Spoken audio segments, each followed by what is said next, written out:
Hello.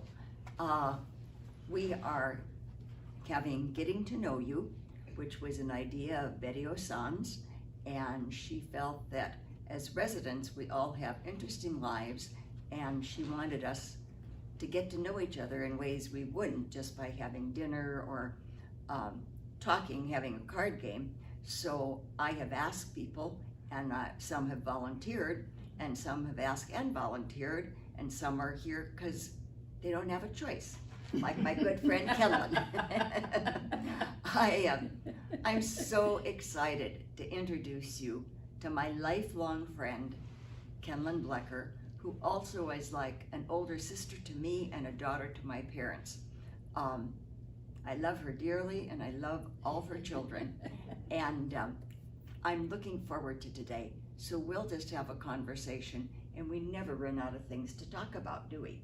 No, never, never. Whether we can stay on track is another issue. Yeah, that's a different story. We don't need to stay We on don't track. have to tell that one, right. So, Well, I was born, do you Go want me to go ahead and start? I was born in a small town. Well, actually, I was born in St. Paul, Minnesota, which is a large city, but my parents moved me back to my mother's hometown of Antigo, Wisconsin, when I was about 2 years old. I am an only child, but I found out during my lifetime that I had a baby brother that was born and lived 2.5 days. And so nobody ever really talked about that, which I find interesting in retrospect, because we handle things differently today. So I grew up as an only child, and we had issues in our family. My father was a very bright man. However, he had issues with alcohol.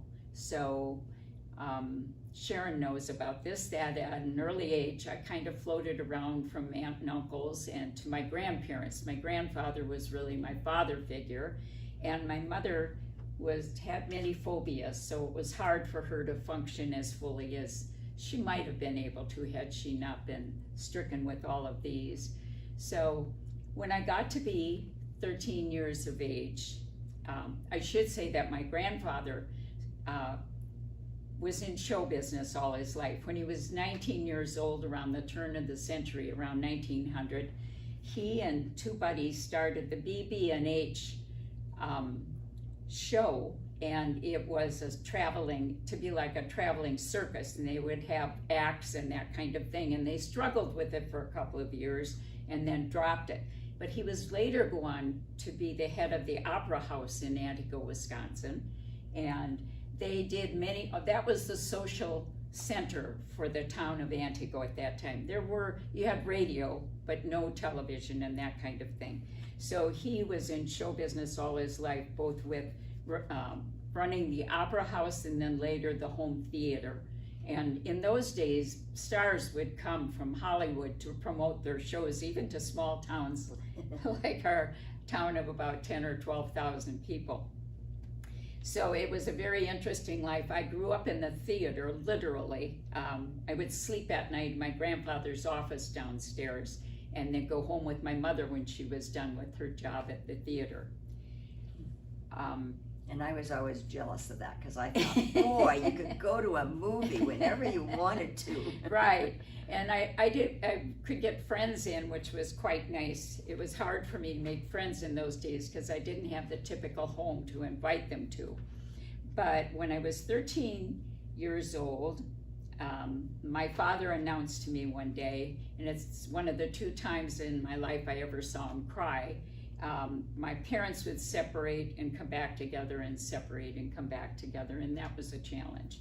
But this day, when I was doing dishes at the sink, I remember that he said to me, "We've got it all arranged. You're going to be leaving next week, and you're going to go to St. Paul, Minnesota, and live with your Aunt Jo and Uncle Clarence," whom I did not know very well. I had been in the summers, maybe I would spend a week at their home, taking the bus by myself, stopping 3 times all the way from central Wisconsin to Minnesota. It was a slow ride in those days.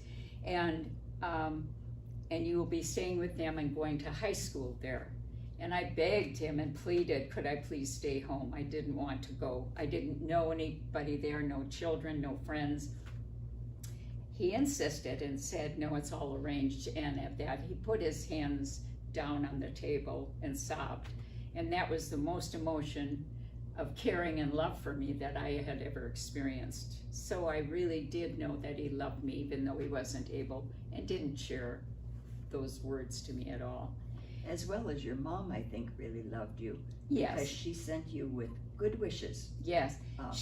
When I look back on it, the gift she gave me was that she was very happy that I was getting a chance at a good education.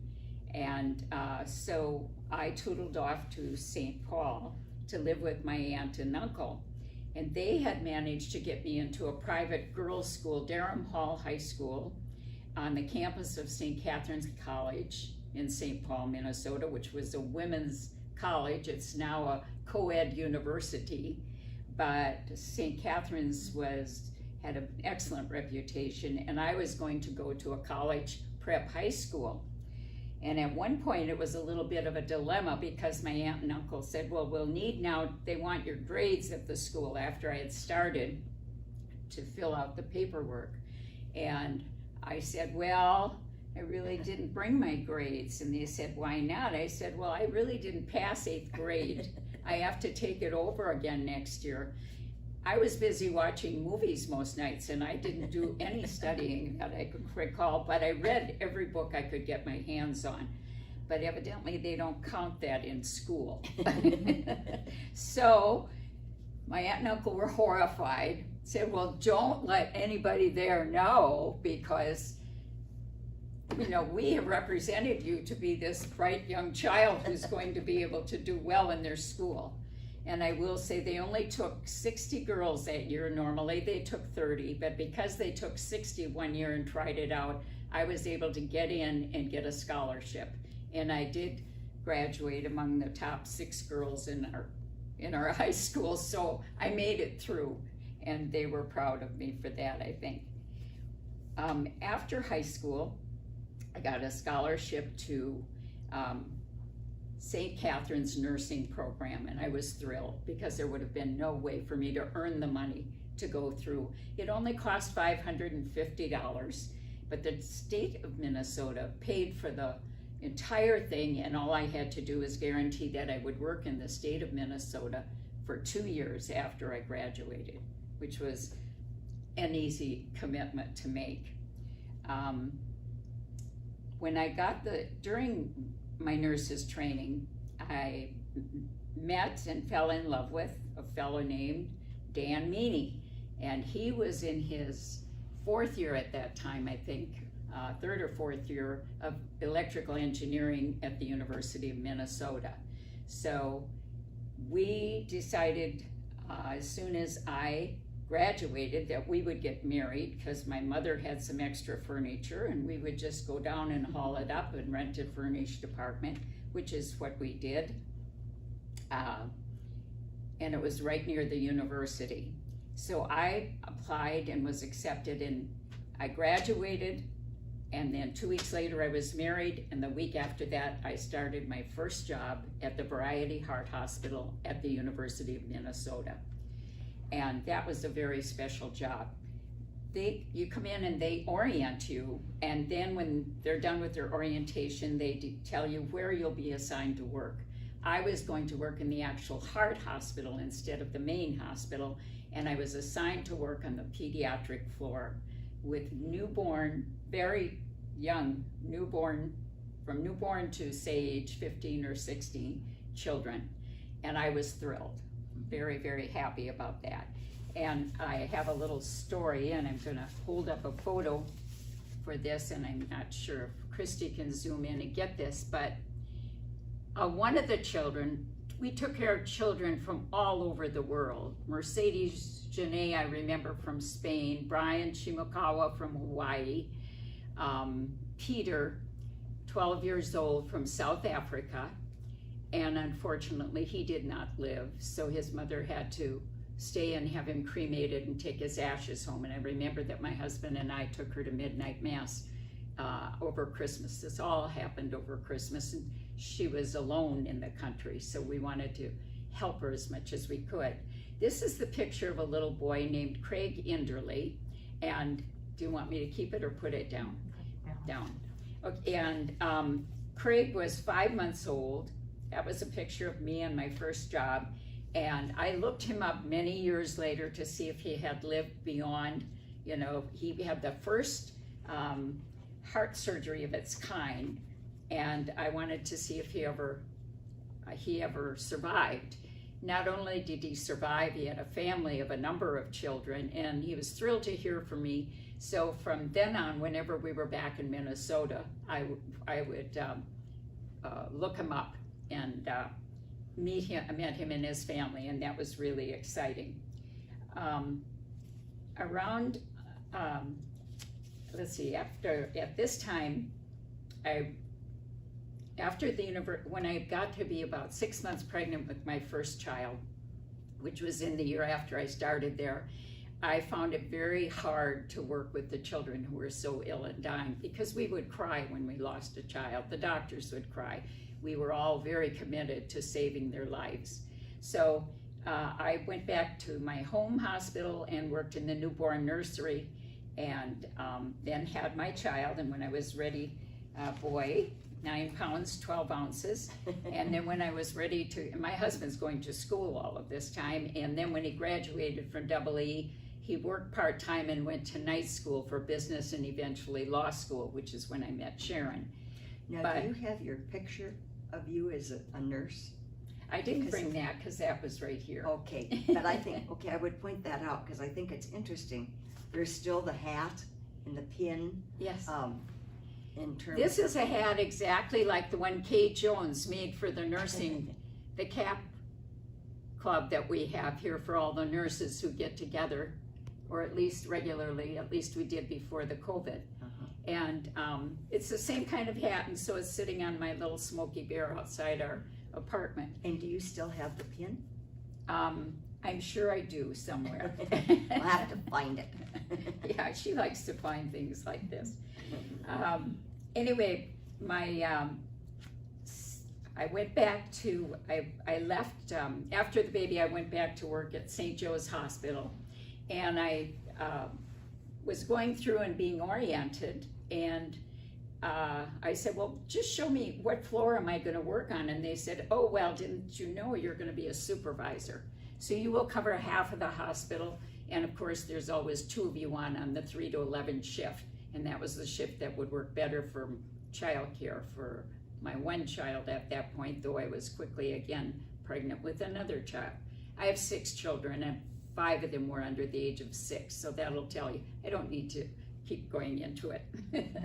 Anyway, I love everyone dearly. When I was a child, I saw Cheaper by the Dozen, and being an only child, I thought, that sounds good to me. By the time I had 6, I felt that half a dozen would be just fine, put it that way. But so I worked at the large hospital, and I worked almost every weekend because it worked best for our childcare when my husband could be home with the kids. But I will tell you one story is that I went in to ask if I could cut from 40 hours down to 32 hours since I'd worked almost every weekend plus the rest of the 40 hours a week for the past 2 years. And I had an unmarried, very professional director of nurses. She had no children, and her comment to me, I said, I'd like to be able to cut down to 32 hours for this summer so I have more time at home with my children. And her comment to me was, well, Mrs. Meany, we would all like to have an extra day off to sit by the pool with the children. Well, first of all, we didn't have a pool. And secondly, there wasn't much sitting with 5 children under the age of 6. So 2 days later, I put in my resignation because I had walked into a skilled nursing facility closer to my home, and they were searching for a head nurse, and I had the job when I walked out the door. And later they had elevated me out to take on the job of administrator because our administrator was leaving. So I worked at that job until my husband got a job, and this is where, but I already had met you at law school, right? When they were in law school together, your first husband and my first husband. Right. And they belong to an engineering fraternity, Theta Tau fraternity. So we met that way. So Sharon went to college when she was 16, and I was there. At 21, I was married, working, and shortly And thereafter, a wonderful older sister for me. had a family. So I thought when my husband went to Duluth, this was the home that we lived in. This was our family at that time. And you'll see an older girl there, and this is Valerie. She used to babysit for us all the time, and she was one of 12 children and came from a rather poor family. And she didn't have a good living situation. She slept in an unfinished basement. So I asked her if she would like to live with us. You can put it down. Okay. So I just wanted you to see all of us as a family there. And she, when we moved to Duluth, she, even though she was a senior in high school, she wanted to go with us. So she is now married and has her own family. We always had extra children around. I think after this we moved out. Dan worked for Gino Palucci he started Chungking Chow Mein, which some of you may remember. And I think he wrote the book, I made what, 100 million by the time I was 40. So my husband was traveling all the time. I was living in Duluth. We moved into an old mansion. I rented rooms out to fix them up and rented them on the 3rd floor of this old mansion to college students. And then I fixed up the carriage house with the help of my kids doing all of this, by the way. And we scraped lots of layers of wallpaper off in the carriage house. And we got a married couple who moved in there. They were students in Duluth. And they were very helpful, but it was causing problems in our marriage. So we really decided that at some point that he needed to leave that job. And his parents were by that time living in Santa Barbara, California. And it's a lovely place to visit. In fact, when we went there to visit them the first time, I had never been to California, and we took all of our children. We came by train because everybody under 6 was free, and we got to California, and we were all exhausted, but we liked it so much and fell in love with it. So Dan looked for a job here, and he found one with Control Data Corporation. So we were on our way to move to California now. We were in California for, I'm not sure, until after Duluth, trying to keep track of all the years when we were in different places. It's a job to keep it straight. But I had my 6th child in Duluth. And in fact, one of the stories I can share is that Sharon took care of my baby. We'd been planning a trip for 2 years to go to Hawaii, and then I had a baby in the meantime, and she was only 6 weeks old. So she kindly took care of little Bridget, and who is a cuddle bug and just a beautiful child. And yeah, she still is. She was an easy baby, a 10-pound baby. She was born by immediate emergency C-section because she turned sideways and the cord prolapsed. So I had to be rushed to the surgery, and she was not endangered. In fact, she's a doctor of physical therapy now. So 10-pound baby, I'm just as glad it was C-section at that time.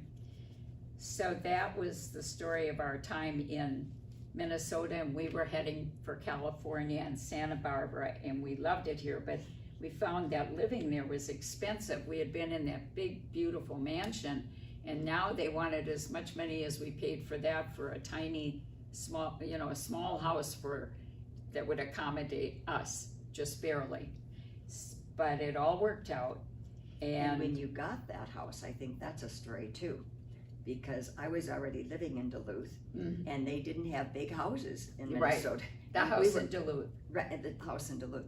And so Kenlyn and I rode around, and there was a big mansion. And I said, there were many of them. They were just rows of them because Duluth had a very high income prior to World War II or during World War II. They had built all these big homes. Yeah. And you knocked at the door, and I knocked on a number of doors and said, we're moving here, we have a very large family, will you like to sell your home, or anybody you know? And so eventually I found a home, but it wasn't by knocking on the doors. But I was willing to do that because we picked the place. It would be wonderful to be able to have all that room and have other big families visit us. Plus, you were very good at going to garage sales and estate sales. Yes. And you had the most gorgeous furniture that you had gotten at estate sales to fit this huge mansion. It was huge. It was very big. A lot of furniture. And so there was this beautiful big dining room table and dining room, and her first husband came down the stairs with a silver platter with McDonald's on it. So, that was all we could afford by the time we got into the house. But we had a lot of fun in that house. It was a neat home. The Cub Scouts loved to come to our house every week for their meetings because they had the whole basement. The home was at least 8,000 or 9,000 square feet. Had a ballroom on the 3rd floor and a servant's staircase in the back. This was built for earlier times. And then they had a bell you could step on in the dining room or in the other living room, and someone would come and bring you tea, but that was disconnected immediately after we moved in. The children thought it was great to step on that, see if I would bring them something. Didn't work. And then when you realized you were the maid, you yes, disconnected it. Although I will say, my children knew that it was that all work has dignity, and my attitude in life is a gratitude attitude, because I learned when I started out by taking care of dying children that never take life for granted. Every single hour of every day is so precious, and we were so fortunate to have 6 healthy children. I will say that one of our sons is severely dyslexic. I had been in labor with him for 3 days. It probably should have been a section in retrospect. And he has just done a marvelous job. He's great with his hands, but he can't study and learn the way other people can. He learns by doing. He's a magnificent car mechanic. He repairs any kind of car. And he lives in a very small town, and his reputation is known, and he's the mobile mechanic. He has his own car. He'll come and repair and do things on site or bring them to his home, or he does have someone who likes to have him help him in the shop, his shop at times, so he lets my son bring cars and put them up on the raiser of cars. So he's 6'6", so it's especially hard for him to get underneath and do some of the low bending works. So, but he has to be that big because he has a huge heart. Yes, yes, he does. He's a wonderful man. Thank you. Well, we're very fortunate with all of our children. When we moved to Santa Barbara, it was during this time that our marriage was in difficulty again, and we tried counseling, and my husband really wanted his freedom. So after 20 years of marriage. I think it was called midlife crisis. Midlife crisis, Sharon calls it. It could be called a lot of things, but he wanted his freedom. So we divorced in 1978. He was out of the house by that time. And within that year, I met Bob Blecker, who was at a party that I was at with mutual friends that we'd known for many, many years. So, but when you got the divorce, yeah, my husband and I said, what is Kenlyn gonna do? Who's gonna want her? She's got 6 children. And then this gem in a haystack came through. Yes, and Bob has 3 daughters, and they're right below ours. So within a period of 13 years, we have 9 children that are spaced. And they're all adults, self-sufficient, and good people. We're really so fortunate, and we have a great deal of gratitude for all of that. something else that was interesting is that Kenlyn brought her soon-to-be second husband to Arizona for us to meet him and approve, because she was a little gun shy. And we really, really liked Bob Blecker. And at the end of the visit, they were on their way back to California. We got a call from her first husband, and he was really upset because we had entertained Bob Blecker in our home, and he said, "You can either be Kenlyn's friend or my friend, but not both. And I've decided, since our children are all very close, I'm going to give you to Kenlyn." And Bob and I said, "Oh my gosh, we'd never been given away in a divorce," but we were glad we were given. Right. Sometimes you're forced to make choices. You vow.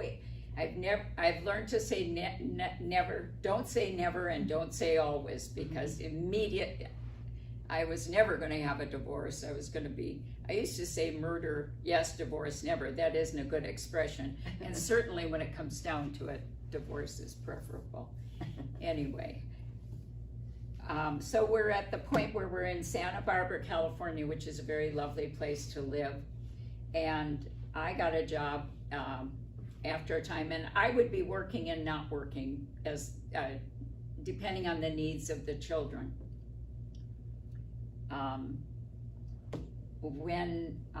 And this was actually before the divorce.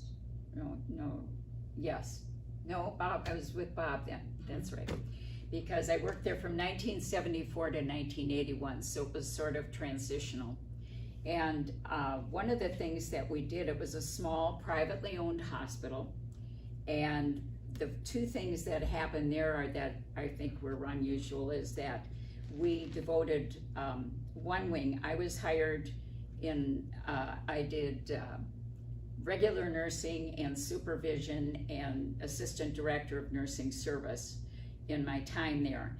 And at the time when I was assistant director, one of the things another nurse and I came up with is we would like to have a unit, and we decided to call it the care unit, and it would be for people, it was a precursor to hospice, that patients who really were at the end of their lives and didn't wish for any more surgeries or treatments, wanted just to be kept comfortable.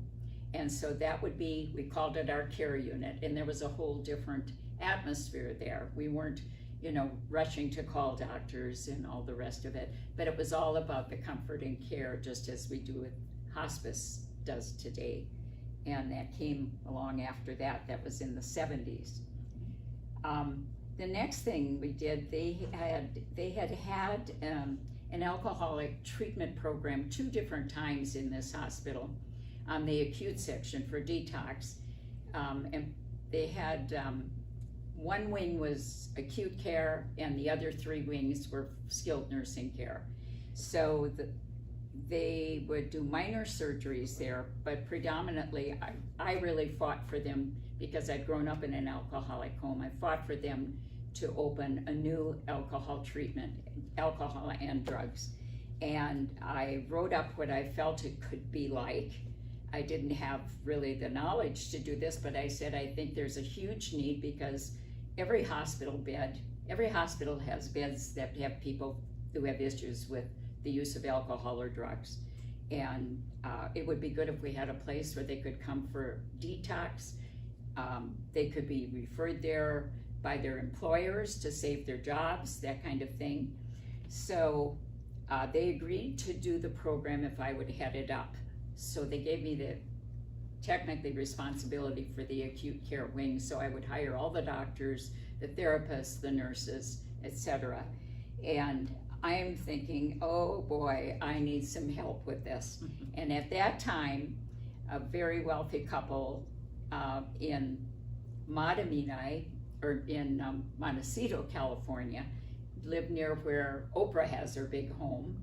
And they came to me, and they had helped, they were instrumental in the beginning of the Vern Johnson Institute in Minneapolis, Minnesota. Now, Vern Johnson was one of the doctors who later, after we had our own unit going, was in on the intervention of Betty Ford, along with Dr. Joseph Persh from the Navy, and they were the ones who got her into treatment. And the Betty Ford Center for Treatment in the desert came out of that because she was willing to go public. Betty Ford was an amazing person because she got women to take care of, she talked about her breast cancer openly, so more women got treatment for breast cancer. And when she started talking about issues with alcohol and pills, then other women came forward and began to be treated more so.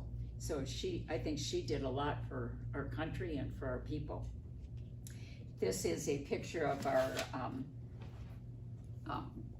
brochure that we developed.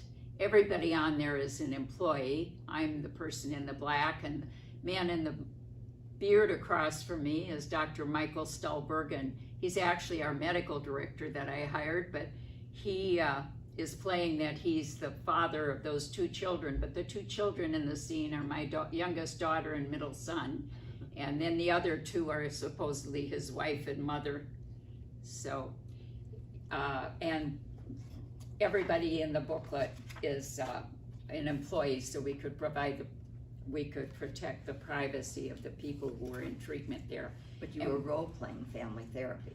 Pardon? You Yes. were role-playing family Yes, and therapy. if family therapy, the whole family got involved. And this, so I wound up going to the Johnson Institute and as like an internship, and learned what I needed to do. In the first 3 days there, we are in treatment. We are in a group, a private group, smaller groups, probably about 8 people each. And we all deal with our own use of alcohol or drugs. What is our history? Where my father, I had grown up in a home where alcohol was really a destructive force. In spite of both my father and mother being very bright people, it really interfered with our whole lifestyle. I would say, so that, I just wanted to show that, and then I wanted to show that this was the picture of all of our family in 1999. This is Bob, and his aunt is in the center. And it gives you an idea of the size of our family, although I do have some nieces and nephews, but the rest are ours, and there are more children now and more. We have 13 great-grandchildren and a 7th great-grandbaby, 13 grandchildren, a 7th great-grand on the way. Okay, and the only other job that I didn't tell you about is I was a financial planner after I left working with the alcoholism in 1981, and I did that for about 6 or 7 years and had my own financial planning practice. And I had a partner and an associate. And you stayed with us while you took I got all of my all the certifications licensing and certifications. I stayed. And Sharon and Bob, our children have been together we would come here preferably in the winter, but often in the summer, and they would also come to Santa Barbara or up on the island when we lived up there. We lived in Anacortes. I just thought I'd show a picture of Bob and me in Wyrick, and I want to say something, that the best decision we have ever made is to come here when we did in 2012. We've been here 8 years now. Bob was diagnosed with, that was an earlier picture of Bob. And Bob was diagnosed he is now with Lewy body dementia. His care has been fantastic. Our eldest son, Danny, died about 3 years ago of glioblastoma. He was 57 at the time of his death, and I was able to come and go and be with him and be with the rest of our children, and the rest of the family came and helped. And so that's the story of my life to date, and I am so thrilled to be here, so grateful at how safe we have been kept. we're hoping we can all open up more sooner, that it'll be safer for everyone. But we couldn't be in a better, more loving place. And of course, I get to be with my best friends here at the same time. And we make friends, and I'm just delighted, and I'm grateful for Westminster. We moved to Arizona and the heat for Westminster, in spite of the heat. So that's the story up till now. Well, there's so many more stories that you didn't tell. I know, but we're running out of time. I can see by the clock. You still have 15 minutes. Oh, no, I thought we were done. No, that She was that's giving us a taking- warning. Oh, that was a warning. I thought maybe it was over. So let's see, what story didn't I tell that I should tell? I've pretty much covered my careers. Oh, my husband worked for the Forest Service, and that's a really important thing. And also, his father was a doctor, and we found out through 23andMe, after he had been diagnosed, that he inherited the ALLA4 gene from his father, and the same gene from his mother. And so his chances were 28% of being diagnosed with dementia by age 72. We just got that from 23andMe, the organization for genealogy, and that they check your genes. And that just came in the last year. He had already been in Wyrick. September 18th, it will be 5 years. And he's had excellent care. He's loved being there. One little story about his dad is that he was one of Eisenhower's personal physicians during the war. He was overseas with him, and he also got very ill and then died a short time after he came home, and it was really because of the war that he died. And then you and Bob went to the Eisenhower Museum. Museum. Yes. And saw We his saw dad's signatures. Eisenhower's childhood home, but Bob did this himself. He called and he arranged it ahead of time. This was a number of years ago, and they put things together that had his father's name in them. And so the man that we went there, he said, I've been with this museum, historical museum, presidential museum, ever since it opened. So he said, he knows how to find everything, so he got everything ready for us. And if you haven't been to a presidential museum, I highly recommend it. It's truly an experience. No matter who the president is, you'll learn so much, and you get to see notes that they've handwritten, etc. It's just amazing. Mhm. So, And what else did I want to say well, that I haven't touched on? the I financial. think, pardon, Go I was going to tell the story about moving into Wyrick. Bob and I talked a lot over the years. We talk about life, death, illness. I was a nurse after all, so many conversations had to do with my jobs and the type of work I was doing. So we talked about it, and the reason we came in here when he was 70 and I was 75, which is a little earlier than we would have planned on, is because I said, for one thing, we can move in and I won't have to cook anymore. And secondly, I'm older than you, Bob, and if something should happen to me, you wouldn't have to pack up all the stuff. That's when we were up on the island, and we had a huge home with 5 bedrooms and 2 living areas on both levels with ocean view. It was lovely, and the kids loved to come, but it was so far from family. We wanted to get back closer to family.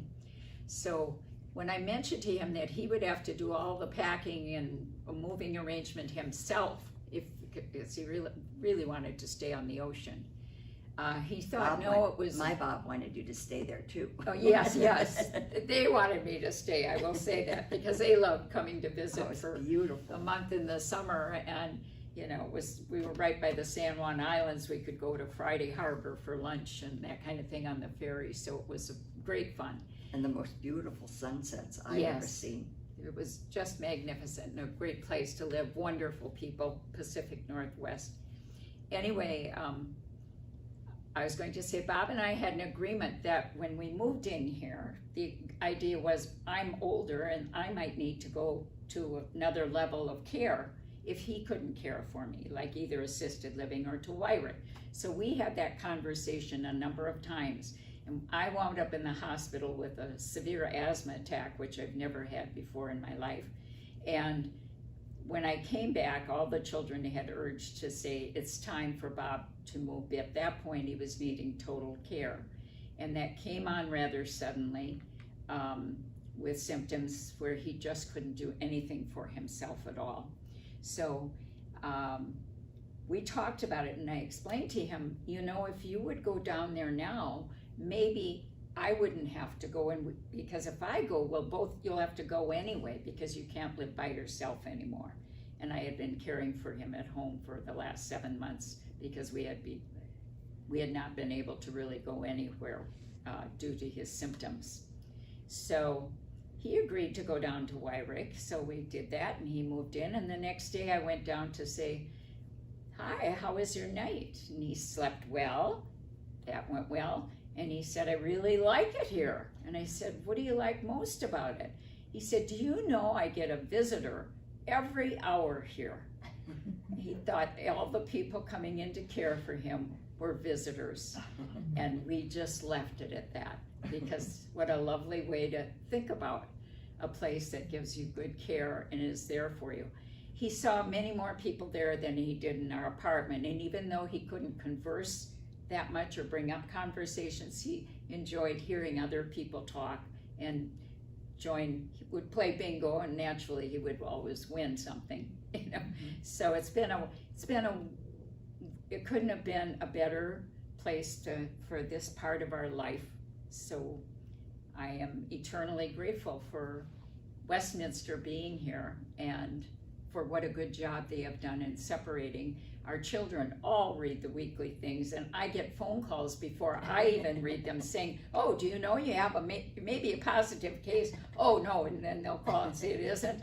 It was just a false positive. I mean, I hear it on the phone because they're reading it before I read it, which I think is wonderful, the communication that's going out from here that's available to every family member. Mm-hmm.